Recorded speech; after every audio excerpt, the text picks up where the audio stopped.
Students the world around us EVS class 4 chapter 25 start करेंगे students हम page number open your book page number 168 force work and energy squashing bending twisting stretching can affect shape of objects. Squashing का मतलब होता है mash करना, bending मोड़ना, twisting भी मोड़ना ही होता है, स्ट्रेच खींचना, किसी भी ऑब्जेक्ट का शेप क्या कर देते हैं, चेंज कर देते हैं। Will the following things change C not change N C and bounce back B B. इसमें आपको भरना है बैग ऑफ सैंड। स्क्वैश कर सकते हैं आप इसको, तो आपके अगर इसका साइज चेंज हो जाता है स्क्वैश करने पर क्या होगा, बेंड करने पे क्या होगा, नॉट चेंज हो रहा है तो एन से लिखेंगे, ट्विस्ट करने पर नहीं हो रहा है तो एन से लिखेंगे, स्ट्रेचिंग खींची नहीं जाती है सैंड की, स्पॉन्ज खींच लेते हैं, कॉटन फिर रील जो है वो क्या करते हैं, इलास्टिक बैंड। ये आपको होमवर्क में है, आप पूछ कर इसको करेंगे। ओके अपने in our everyday life we see a number of action such as pull push twist और टर्न। हमारी एवरीडे लाइफ में बहुत सारी ऐसी चीज़ें हैं जिन्हें हम खींचते हैं, धक्का देते हैं या मोड़ देते हैं। तो ये किससे होता है, फोर्स से। फोर्स क्या है, a force is a push or pull to make something move turn or bend. Force एक ऐसा फोर्स क्या है, पुश एंड पुल है, जो किसी भी ऑब्जेक्ट को या तो मूव कर देता है या टर्न मोड़ देता है या बेंड कर देता है। ये क्या है, force. An object that is not moving will stay at rest unless force is applied to it. कोई भी ऑब्जेक्ट अगर रखा हुआ है, स्टे है, रेस्ट में है, मतलब उसको कोई मूवमेंट नहीं हो रही है, तो हम उस पर फोर्स अप्लाइड करेंगे। जैसे कि एग्जाम्पल है, for example a tennis ball will not move unless it is pushed, bounce और थ्रोन। टेनिस बॉल मूव नहीं कर सकती जब तक उसको हम धक्का नहीं देंगे, बाउंस नहीं करेंगे या फेंकेंगे नहीं। Once a body is moving, जब बॉडी मूव करती है, it's again require a force to stop it. कोई बॉडी, कोई ऑब्जेक्ट अगर मूव कर रहा है, अगर हम इसे रोकना है तो उसके लिए भी हम क्या लगाएंगे, फोर्स लगाएंगे। Also the heavier an object the more the force required. जितना ज़्यादा भारी ऑब्जेक्ट होगा उतना ही ज़्यादा फोर्स रिक्वायर्ड होगा।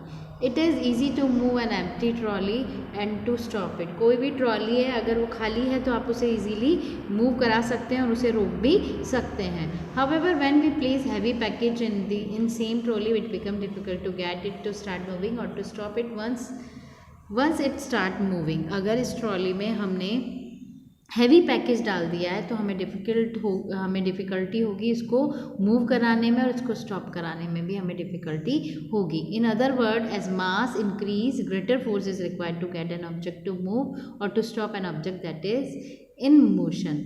कोई दूसरे वर्ड्स में अगर हम ये कहें कि मास बढ़ता है तो बहुत ज़्यादा फोर्स की रिक्वायरमेंट होती है to get an object to move, उसको मूव कराने में, उसको स्टॉप कराने में, या उस ऑब्जेक्ट को मोशन में देने में क्या होती है, मास को क्या होता है बच्चों, फोर्स की ज़रूरत होती है। In other words, mass increase a greater force. अगर मास बढ़ जाता है तो ज़्यादा फोर्स की ज़रूरत है, अगर मास कम है तो कम फोर्स की ज़रूरत है। तो देखिए, force can move an object, force किसी भी ऑब्जेक्ट को मूव करा सकता है। स्टॉप अ मूविंग ऑब्जेक्ट, कोई ऑब्जेक्ट अगर मूव कर रहा है तो उसको स्टॉप करा सकता है।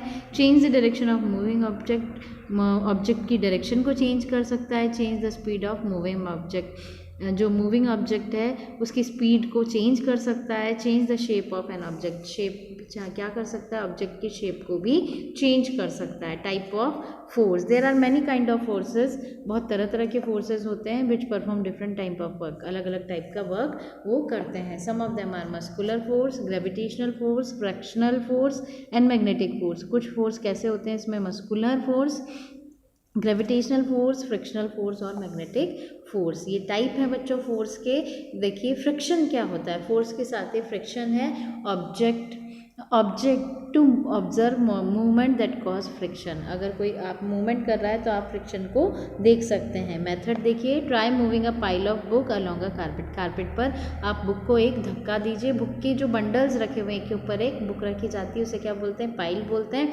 जब आप कारपेट से उसको सरकाएंगे तो a wooden table and stone work top, एक वुडन टेबल लेंगे और एंड स्टोन वर्क टॉप लेंगे, on which surface do book move most easily. आप ये एक बार तो पहले उसको कारपेट पे बुक को रखेंगे और उसे आगे बढ़ाएंगे, फिर उसके ऊपर वुडन टेबल के ऊपर रखेंगे, फिर उसको मूव कराएंगे, फिर उसके ऊपर स्टोन के ऊपर रखेंगे, फिर उसको मूव कराएंगे। तो आप क्या ऑब्जर्व करेंगे, on which surface do the book move most easily, सबसे ज़्यादा किस पर मूव करेगी, कारपेट पे, वुड पे या स्टोन पे। तो कारपेट पे बच्चों फ्रिक्शन ज़्यादा लगेगा तो मूवमेंट कम मुश्किल से होगी, वुड पर बहुत इजीली हो जाएगी क्योंकि फ्रिक्शन कम है, और स्टोन पर भी बहुत ज़्यादा फ्रिक्शन है तो मूवमेंट करने में प्रॉब्लम होगी।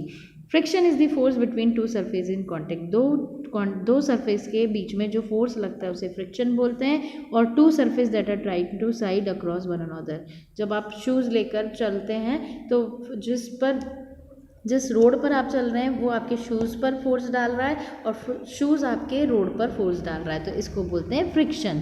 Friction tend to stop two surfaces connected, friction stop हो जाता है टू सरफेस जब कांटेक्ट में आती है फ्रॉम मूविंग, जब वो मूव करती है तो वापस फ्रिक्शन कब होता है, जब दो सरफेस आपस में कांटेक्ट में आती है। From move rough surface offer greater friction than smooth one, जो खुरदरी सरफेस होती है उस पर ज़्यादा फ्रिक्शन लगता है चिकनी सरफेस के अकॉर्डिंग। जैसे कि अगर आपका पैर फिसल जाता है केले के छिलके पर आपका पैर लग जाता है तो आप फिसल जाते हैं, क्यों, क्योंकि वहाँ पर फ्रिक्शन आपके पैर में और केले के छिलके के बीच में बहुत कम है, इसलिए आप फिसल जाते हैं। रोड पर आप नहीं फिसलते क्योंकि रोड और आपके शूज़ के बीच फ्रिक्शन बहुत ज़्यादा है।